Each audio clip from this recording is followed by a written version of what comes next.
Is that Shelby's phone? Yeah, that's what I thought. Good morning. Good morning. I'm Pastor Patrick. Those that don't know me, if you're first time attending here, maybe you're watching online for the first time. Thank you, Brother Mark, for the introduction. We're going to talk a little bit about do you hear the knock today? Now, I'm going to tell you, I struggled with this message. Sometimes when you start studying, you start getting in the Word, you start preparing a message, it's very easy to want to stray off of what you really feel like God's telling you to do. All right. Now, the reason I struggled with this, I found in the process this week, and I had a very busy week. All right.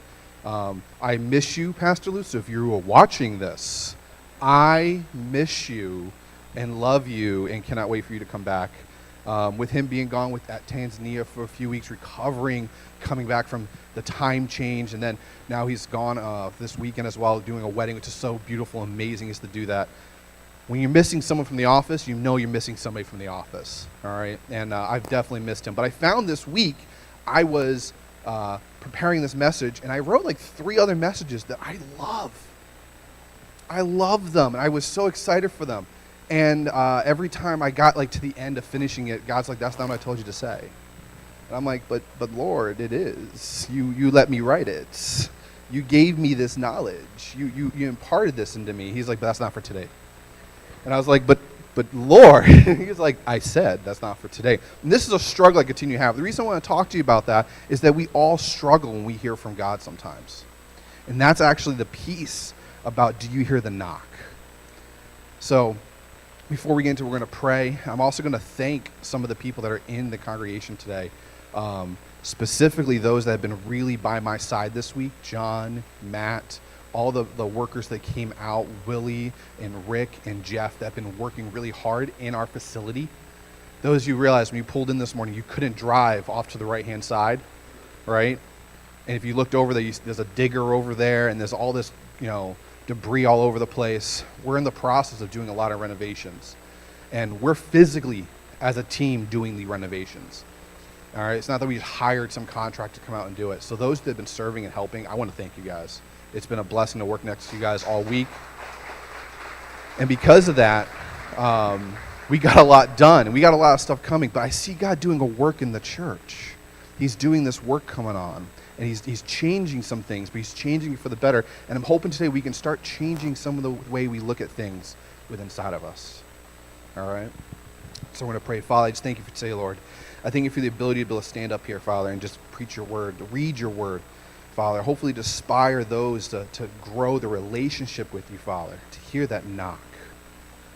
I ask you, Lord, that nothing be said today out of my mouth that is not meant to be heard, but it all comes from you and your spirit, Father. And I thank you for this. And we thank you for this opportunity in Jesus' name. Amen.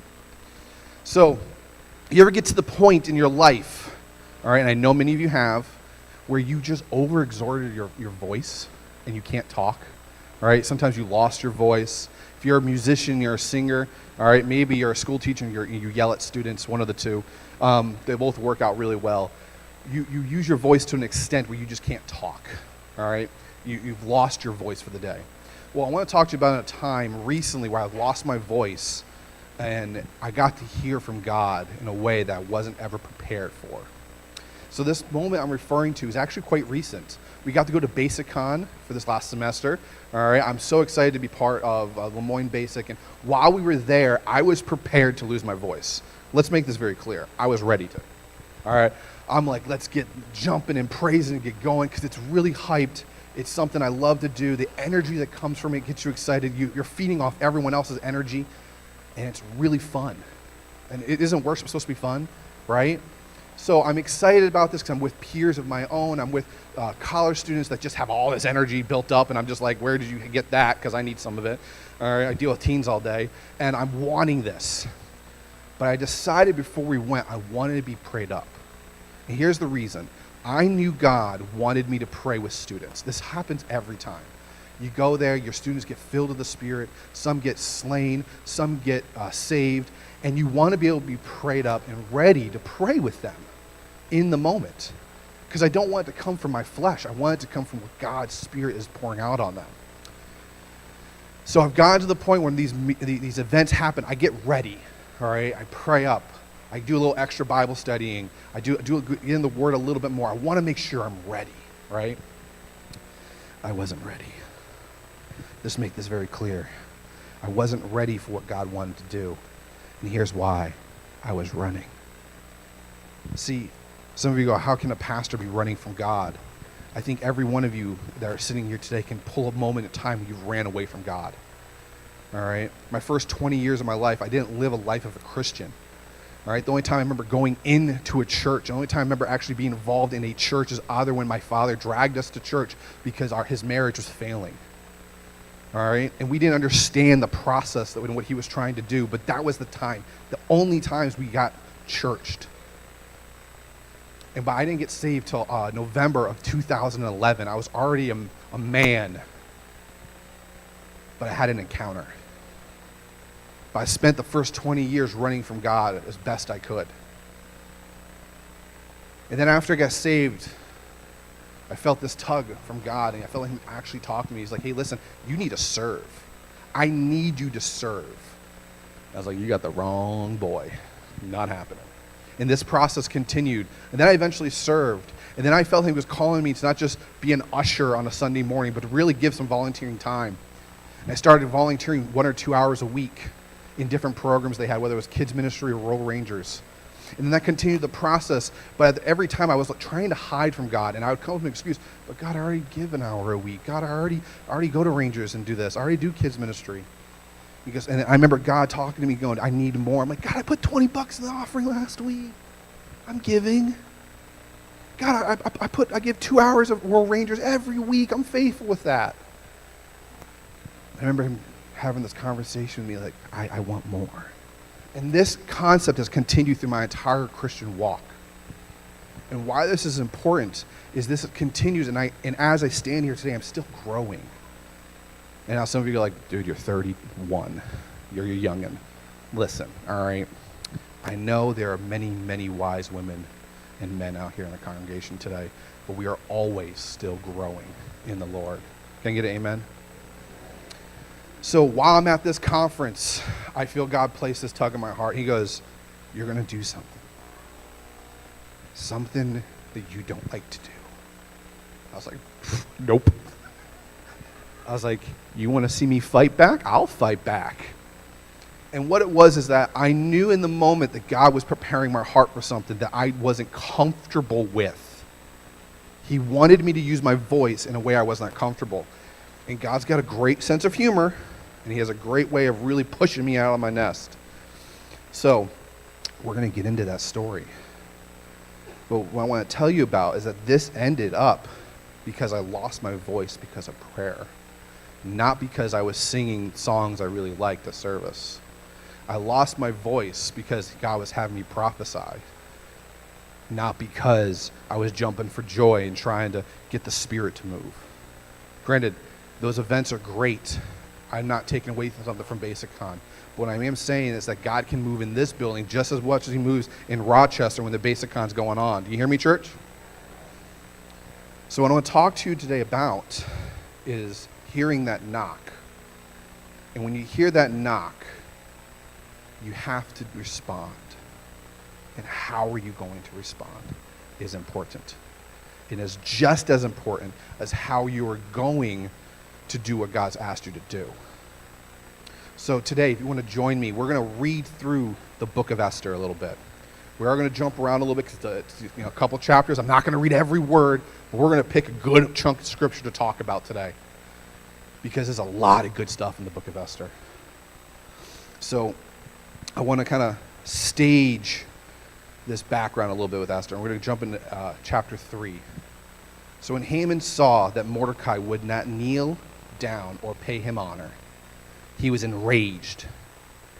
Yet having learned who Mordecai's people were, he scorned the idea of only killing Mordecai. Instead, Haman looked for a way to destroy Mordecai's people, the Jews, throughout the whole kingdom of Xerxes.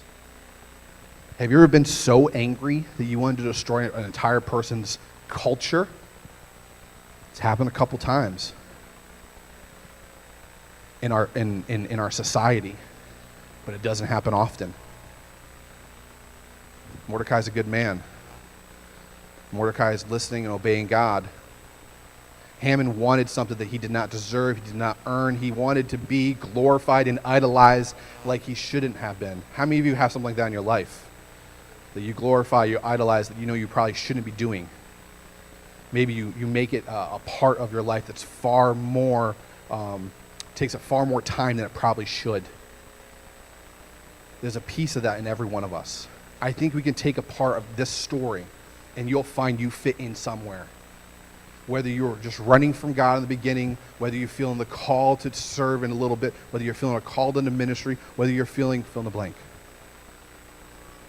So the reason this is so important is that Haman was so upset and so enraged that he wanted to destroy all the Jews. So he goes to the king and he goes, there are these people, they don't like you, they don't want to listen to you, they want to be disobedient, we got to get rid of them.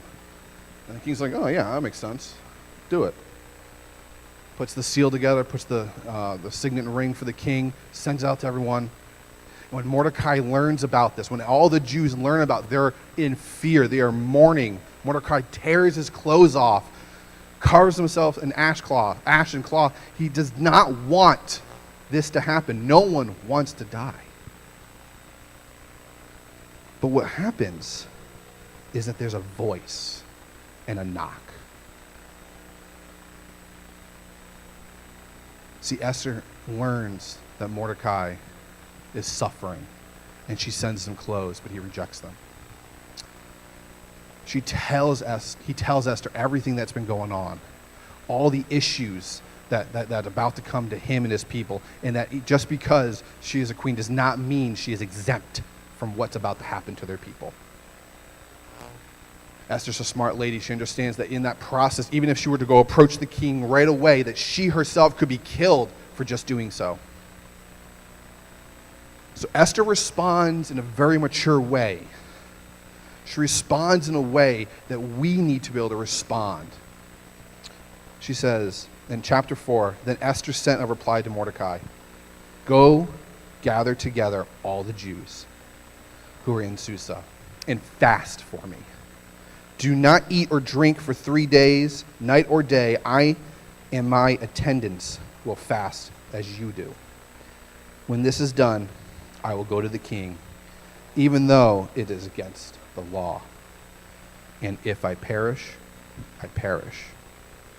So for 3 days, the Jews and Esther and her attendings fast, and they fast, and they fast, and they pray, and they get to a place inside where she can finally go and address the king, because she knows that in her own strength, even as the queen, she has no authority and power to change what is going on. She needed something special. She needed God to have her find favor in the king's eyes. We all need to find favor in the king's eyes. And not the king of this world, the king of the entire world. Our heavenly Father. That's who we need to find favor in. So she puts her life on the line, knowing that when she steps into the position she's going to go step in, into the place she's going to stand in front of, that she could very well be the last thing she does. This is a do or die moment, church. A do or die moment. And what she did is that they fasted. In chapter 5, this is where we go into the story. On the third day, Esther put on her royal robes and stood in the inner court of the palace, in front of the king's hall. The king was sitting on the royal throne in the hall, facing the entrance. When he saw Queen Esther standing in the court, he was pleased with her and held out to her the golden scepter in his hand. So Esther approached and touched the tip of the scepter. Then the king asked, what is it, Queen Esther? What is your request? Even if it's up to half the kingdom, it will be given to you. If it pleases your king, replied Esther, let the king together with Haman come today to a banquet I have prepared for him. Bring Haman at once, the king said, so that we may do as Esther asks. So the king and Haman went to the banquet Esther prepared. And as they were drinking wine, the king asked again, Esther, now what is your petition? it will be given to you. And what is your request? Even up to half of my kingdom, it will be granted. Esther replied, my petition and my request is this. My petition and my request is this. If the king regards me with favor, and it is pleasing to the king to grant my petition and my requests, let the king and Haman come tomorrow to a banquet. I will prepare for them, and then I will answer the king's question. She did not just come out and say what she wanted. She waited. There's a point in time about waiting and preparing. Just as I had prepared and waited and got ready for this basicon that was coming up, I knew I had to be prepared. I knew there were steps that had to be taken. I knew I had to be fasting. I knew I had to be praying. I knew that I had to be in the Word and ready because God would call upon me or give me favor in the moment to do something. And I had to be ready. Esther understood this. She made sure all the people gathered, all the people fasted, and they were ready. But even when she stood in front of the king, she did not request it right away. She was a pretty smart lady. And let me explain to you why. She could have requested it then, but she was creating a stage of events that when it got to the time for the request, it would change the outcome, in my opinion, that could have happened in the moment. So in chapter 7, so the king and Haman went to Queen Esther's banquet, and then as they were drinking wine on the second day, the king again asked Esther, what is your petition? It will be given. What is your request? Even up to half my kingdom, it will be granted. Queen Esther answers, if I have found favor with you, your majesty, and if it pleases you, grant me my life. This is my petition. And spare my people. This is my request. Wow. Can you imagine just begging for your life? You just put on this beautiful banquet for 2 days. Now you're begging for your life. I wonder what's going through the king's mind. For I and my people have been sold to be destroyed and killed and annihilated. And if we merely had been sold as mere men and female slaves, I would have kept quiet, because no such distress would justify disturbing the king. No such distress would have justified disturbing the king.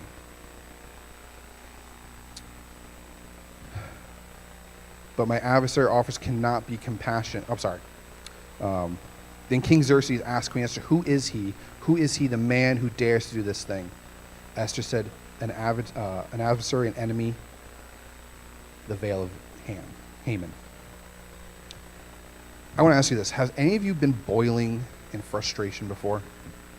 To the point where when you sat in front of the table with someone that you were really angry with, okay? I'm sure my wife has had this feeling about me, okay? So let's just break the air up a little bit, all right? And my wife is an amazing woman, and she will definitely tell you she lets me know when I'm wrong. And I'm wrong a lot. All right? This is my confession up front, so you're all witnesses. But have you ever been so angry with somebody that you just bit your tongue the entire time? And some of you are like, yeah, I've kind of done that. Or it got to the point where the straw that broke the camel's back let you snap in the moment. She is facing death, and the person that is persecuting her, the person that's going to kill her people and her, is sitting across the table. Could you imagine having 2 whole meals and keeping your tongue bit the entire time? That's impressive. She knew not to let her flesh get in the way of what was happening. The entire time, she would have been respectful to the king's wishes. The entire time, she would have been preparing what she would want to say, but she would have been engaging in the conversations when she was engaged to do so. The entire time, she served the man that was going to try to kill her, her friends, her family, her entire culture. Can you be quiet if you knew that person was sitting in front of you? I say that because she prepared herself. We're going to go back to the fasting a little bit. She prepared herself for this. And she had people fast for her because she knew she couldn't do it just on her own strength.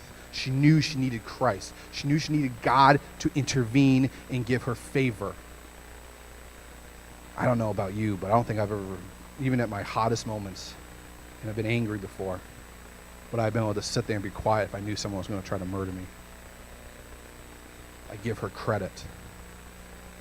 Because I can't even do that if you mess up, my burger at McDonald's. How about when you get cut off in the middle of when you're driving the street? How many of you guys have that instant amount of anger? All right? We can't even hold our tongue there. Sometimes we show our IQ. All right? Some of you are like, yep, that was me this morning on the way to church.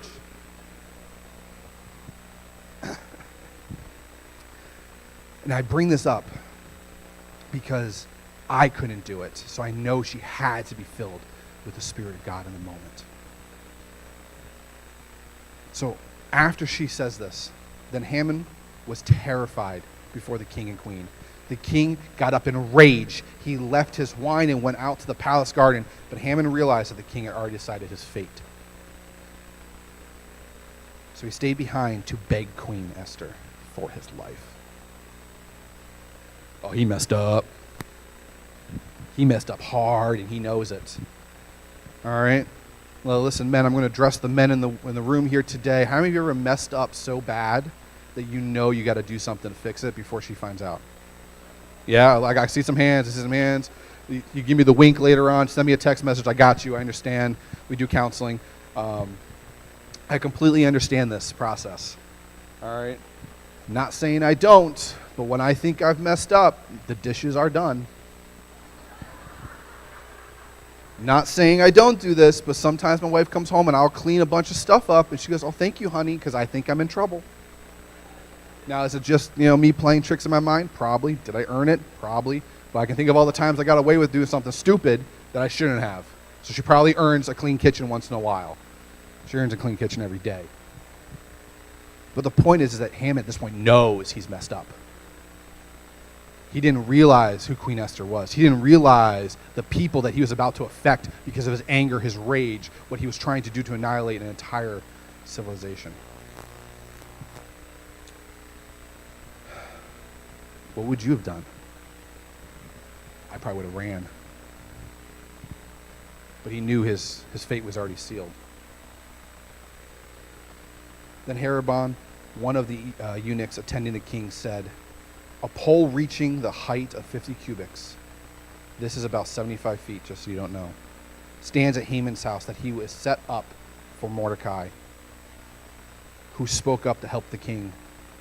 The king said, impale him on it. So they impaled Haman on that pole that he had set up for Mordecai. Then the king's fury subsided. I find that funny. How you ever done something, you like punch something, maybe punch the wall or a board before, and you're like, oh, it's kind of like the Hulk leaving you for some reason. That's what I picture every time I read that moment, that passage with the king. That once like the job and deed was done, he was like, oh, thank gosh, all right, I can let that go now. But the damage was already done. The decree was already made. See, once the king had made the decree, he couldn't change what he already put in the law. That was the law. They were going to be killed and executed. The men, the women, the children.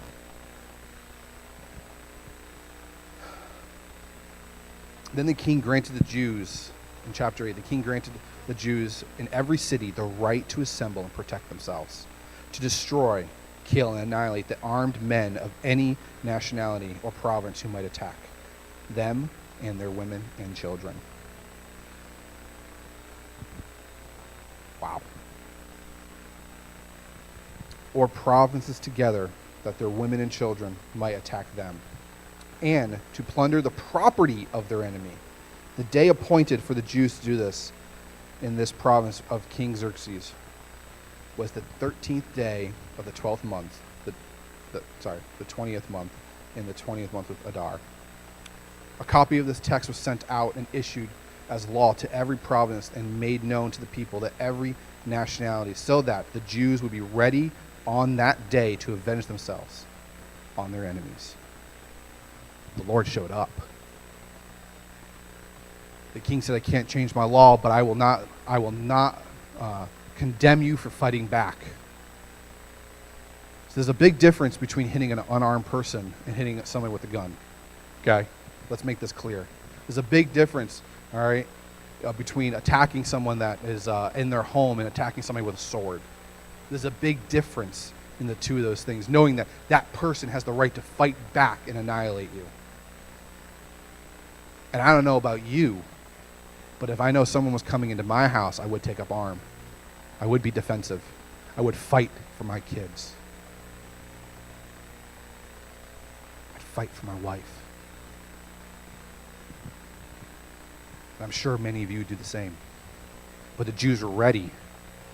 And let's be completely honest. When you know your enemy is ready, you're not ready. You don't want to fight back. You don't want to attack. See, Esther was amazing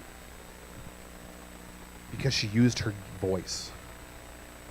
Now, some of you go, well, she had a voice, and she had authority, and she had a position. We already talked about that. It didn't matter that she was the queen, because she walked into that hall at the wrong time without an invitation.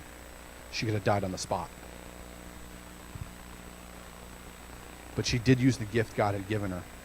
And she did take the time to make sure that when she was preparing to sit in front of the king, preparing to talk to him, preparing her body, her mind, her spirit by seeking God, fasting, and having everyone fast with her.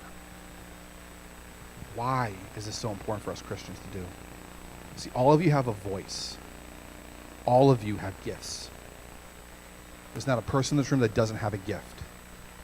And if you don't think you have a gift, come talk to me after the service. We'll have a nice long conversation. But we all have a gift that we misuse for God, for his glory. And I want to know, why are you still running from God?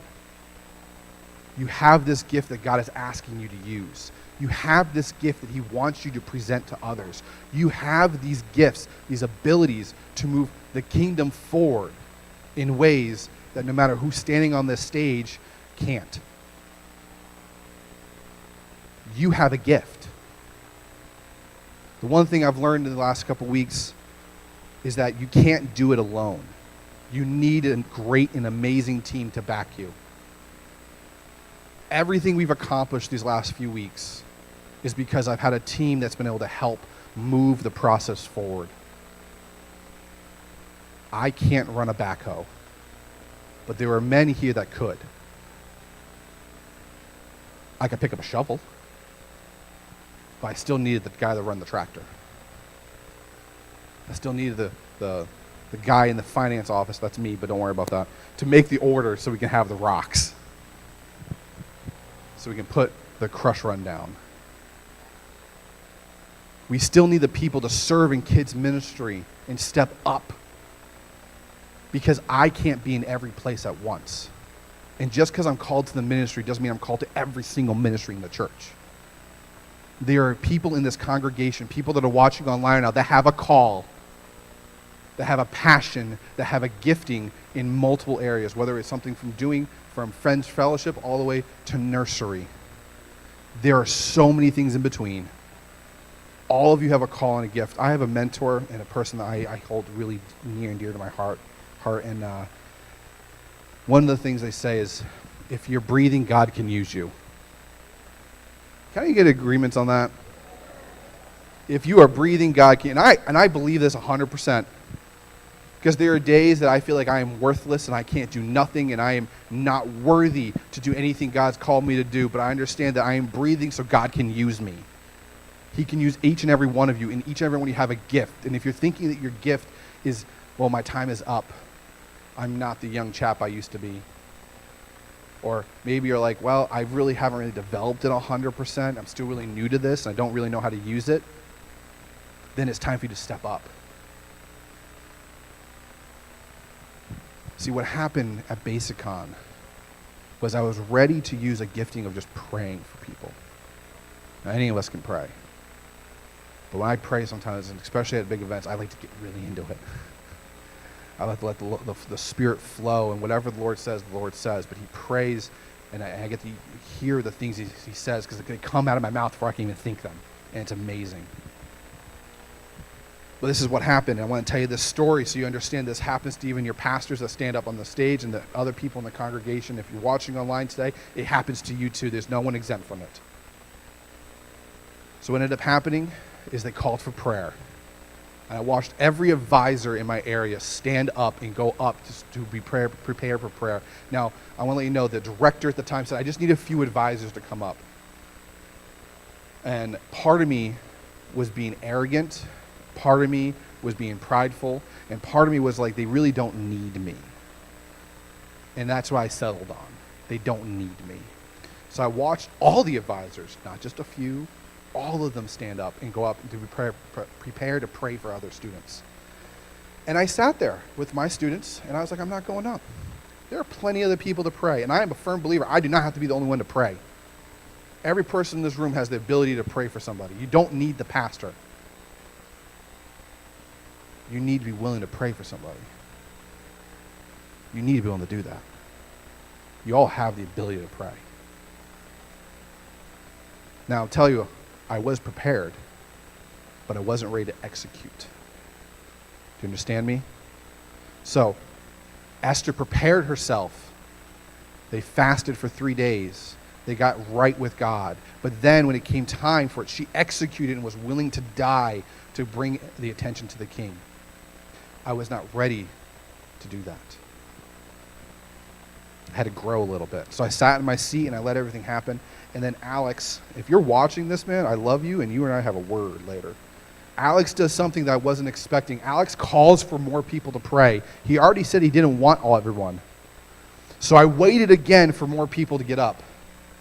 And he calls it for again, and I waited for more people to get up. And then I realized I was the only advisor sitting in my butt in the seat that wasn't up there. And he already looked at me twice. I just figured there was other people behind me because we were up in the front row. And when no one else walked forward, I was like, you jerk. Okay. So I picked my butt off the seat and I walked up there and I said, I'm going to mess with him, and this is how I'm going to do it. You have advisors all across this entire stage, and they flung out to the wings, okay? So there's plenty of people in this giant U-shaped form. I decided to go to the very far corner. So I'm not going to stand in the front. I'm going to go to the very far corner. And I made my pivot and went straight over. And that was my signal to him of, yo, bro, I don't know why you still need me, but I'm coming up anyway. And then he does something that when I got to sit back with him later on, I got to tell him I thanked him for it, but I hated him for it. He goes, if you would like prayer and you would like to be prophesied, go see Pastor Pat today. I'm going to make this clear, people. I do not claim in any way, shape, or form to prophesy over people. I am always prepared to pray, but I was like, you dirty dog. So, walked to the far corner, wearing all black, blending in. Like, all right, I'm going to stand here so no one can see me. And I decided to open my arms up because they had the worship team going and everything. I'm like, I'm just going to sing to myself. And I opened my eyes for a minute, do a quick look around. They call the altar. A bunch of people come up. And there really wasn't a lot of students at the moment that were coming up. There was a good amount, but not like a large amount. And I see students kind of sectioning off to their leadership. And I'm like, good. My kids weren't going to come up in the moment. So I was like, all right, we're good. We did this the other day. I don't think any of them want more prayer. I'm fine. But God has allowed people in my life to speak into me, into my life, because I have relationships with them. How many of you guys have had relationships with people, right? That you just let speak into. They have full control of how they speak into your life. I have very few of those. And that's because I guarded that with my heart. But there are some of my mentors that can come to me and tell me, Patrick, you're an idiot and you're wrong. And I will listen wholeheartedly to what they say because I trust everything they're going to say to me. We have those people, right? And then you have some really outskirt friends, I'm going to say, that you let speak into your life. Friends that when they come to you and when they ask you for a favor, you're going to drop it like a dime of the hat. You're going to go help move them, 200 miles away because they need you. And you'll do that backbreaking hard work every single day for them. You have friends like that. Those are relationships. So I said, all right, God, I'm going to sit here. I'm going to open my arms. I'm going to praise the Lord and praise you today. And this is what's going to happen, God. No one's going to walk up here and ask for prayer. No one's going to ask me to prophesy. And I'm going to sit down and you're going to look like a fool.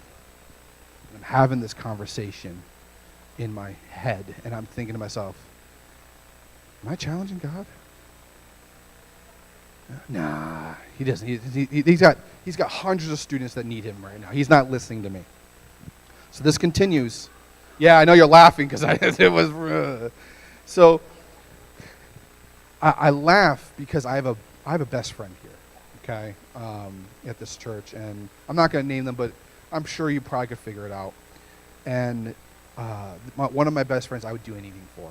If you're one of my best friends, I would lay my life down for you. And I truly feel that way. And while I'm at this conference, I had my eyes open, or eyes closed, arms open. And I was like, God, I'll wait for a sign from you. If I hear a sign, I'll respond. Never challenge God. Because the next thing I hear was, nope, no one home. Kept my eyes closed. And then I heard even louder. When I opened my eyes, there's a line of people in front of me. And I'm like, you dirty dog. Jesus, I wasn't ready. And what happens is the one kid that really comes up reminds me of my best friend. He's got that energy with him. All right, he's got that similar style and look. And he kind of bounces over to me. And he's like, I want you to prophesize over me. I'm like, no. And I'm like, how about we just pray? He goes, but I said, how about we just pray? Because that's not how this works. And he goes, okay. So I decided to neutralize it there, and I prayed with this young man. And as we're praying, I could feel God's Spirit flow through me. I got to the point where I had the goosebumps. I got to this point where I was in tears instantly. And I was like, oh, listen, buddy, I said we weren't going to do this, but I actually have a word for you. And I got to share the word for him about how he's going to minister to people. And I got to ask him, how many times do you go out camping and hiking in the woods and you start ministering to the people you meet when you're on the trail? And he goes, how would you know that? I'm like, because God is moving. I wouldn't know that. And we continue to have a nice long conversation, and we continue to talk about what it looks like for him to move forward with his ministry and his walk, and how to get connected in that way. And I got done, and we prayed, and he walked away, and I went, all right, Jesus, I'm done. Spent. Every penny. I'm good. I'm broke. And that's when I felt God's like, now I'm ready to use you. I continued to pray with man after man and lady after lady for their walk. I had one kid come up, and I speak this because I got to lay hands on him, and I instantly understood the addiction he was struggling with. And because I don't want to bring that to you, but I was able to call it out by name. He goes, there's no way you could possibly know that. No one knows that about me. And it's because the Lord was moving. But what I'm trying to teach you here, church, is that I was fighting God the entire time. I was in that position where I could do something miracle, magical, something so precious. God's Spirit was moving, and I was trying to hinder the Spirit because of my pride, because of my arrogance, because of my laziness. Are you hearing this today, church? There is no reason for any of you to sit on your butt and do nothing. I'm sorry. There's no reason. We all have a gift. And God showed me that day that my learning, my training, my developing, my gifts that he was preparing me to use was not done just because I got licensed through the Assemblies of God. It was not done just because I finally achieved to become a youth pastor. It was not done just because I preached a few sermons. My gifting, my training, my development, everything, my core, my fiber, my being that he was preparing me to do was not done, but I needed to rely on him. And if I did not rely on him, nothing would get done. This last 2 weeks, we've done a lot of things in this church, from renovations We've done a lot of paperwork. We've done a lot of bills paid. We've done a lot of things preparing our congregation and be ready to move out into the world and take the kingdom for God's glory. But it wasn't because of Patrick. It was because of God. It wasn't because I fasted. It is because my team and I were prepared. See, Esther wasn't the only one that was fasting. Everyone was fasting. The team wasn't I wasn't the only person prepared to get stuff done this week. The whole team was prepared to get stuff done this week.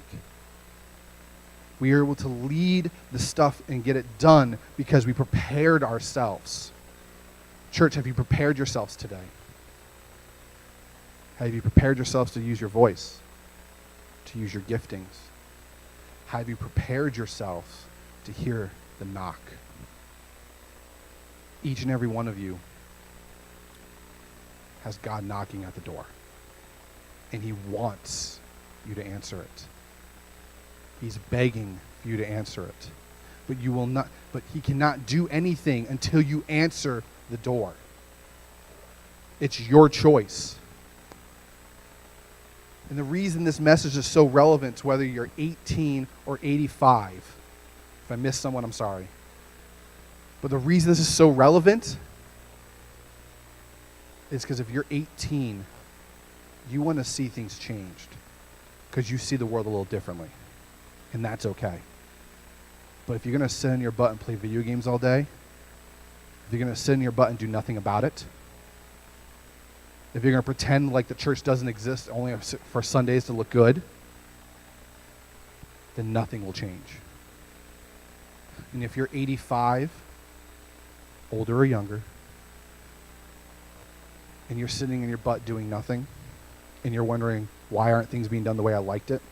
Why aren't things happening in the church? Why do I feel like God's not moving? See, the problem here is you. Pastor Lou can't do everything. I cannot do everything.